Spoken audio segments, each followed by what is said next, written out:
Saudara-saudari terkasih, selamat berjumpa lagi dengan saya, Pastor Sip Priwagung, dalam renungan singkat Minggu 22 November 2020, Hari Raya Tuhan Yesus Kristus, Raja Semesta Alam.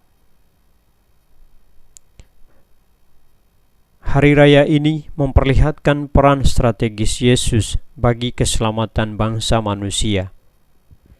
Dari perikop Injil Matius yang menjadi salah satu kabar sukacita bagi kita pada hari ini, kita mengerti bahwa untuk selamat, hal terpenting bukan hanya berhenti pada sikap iman, tetapi harus berlanjut pada tindakan belas kasih.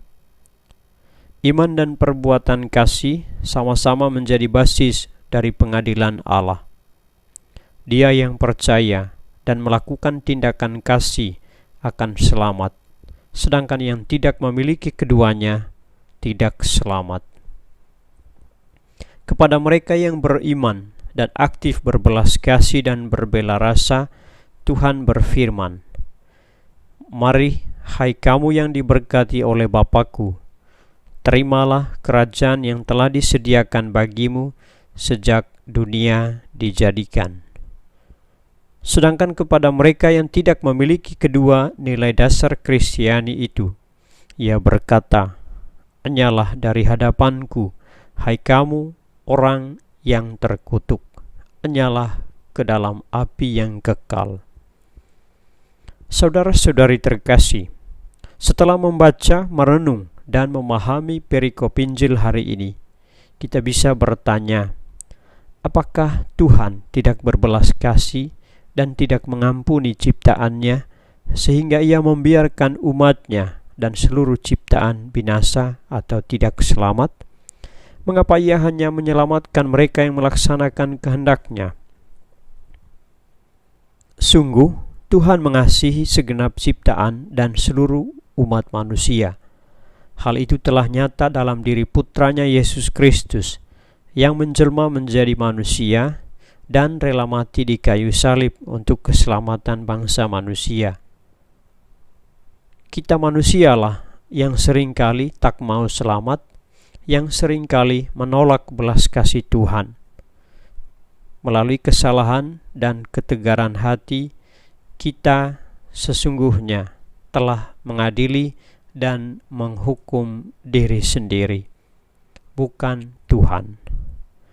Oleh karena itu, saudara-saudari, perayaan dan terutama firman-Nya yang kita dengar melalui Injil Matius hari ini memberi kita kesadaran penting bahwa kita hendaknya senantiasa berbuah dalam hidup setiap hari.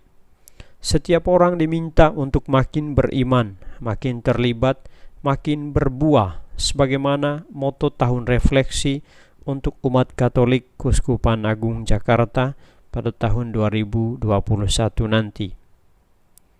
Kita mengetahui dan sadar bahwa ada banyak orang Katolik dan atau pengikut Kristus yang imannya sungguh berdampak dan berbuah dalam kehidupan harian melalui tindakan belas kasih, misalnya memberi makan kepada yang lapar, menghibur mereka yang berduka, memberi pakaian kepada mereka yang tidak memiliki pakaian, dan lain sebagainya.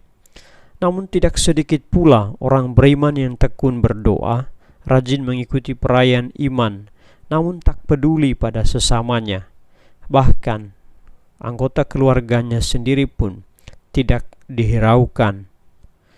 Suami atau istri tidak dipedulikan, anak-anak ditelantarkan, ayah atau ibu dibiarkan berjuang sendiri di masa tua, tanpa perhatian, tanpa dukungan dan hiburan. Tentu saja masih banyak hal yang dapat kita ambil sebagai contoh tentang ketidakpedulian kita kepada sesama. Perayaan Ekaristi Hari Raya Yesus Kristus Raja Semesta Alam dan perikop Injil Matius yang kita renungkan hari ini mengundang semua orang untuk mewujud nyatakan imannya dalam segala tindakan belas kasih Ia mengeritik mereka yang belum peduli pada sesamanya untuk semakin peduli, sekaligus menyemangati setiap orang yang telah dengan caranya menjadikan imannya berbuah dalam hidup setiap hari melalui segala hal yang baik sesuai dengan kehendak Allah, melalui kepedulian dan belas kasih kepada mereka yang amat memerlukan pertolongan dan perhatian. Tuhan memberkati kita.